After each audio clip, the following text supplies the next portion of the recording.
Экономикалық палатасының облыстық филиалы. Қазір енді сізге ризашылығымыз ретінде сіз әрқашанда отандық кәсіпкерлікке, оның ішінде шағын және орта бизнес шығаруға үлкен қолдау беріп жатырсыз. 20 жылдан бері қарай түрлі палаталарға қолдауға танылған жағдайлар жасалды. Бізде қазір бизнес дамытуға барлық жағдайлар бар. Облысымызда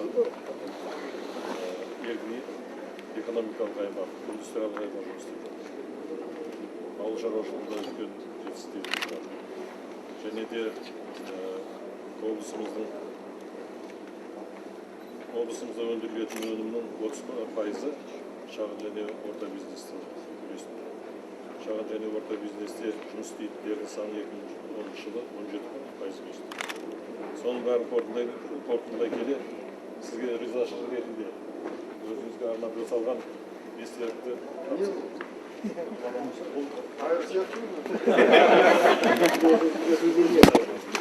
тапсырамыз.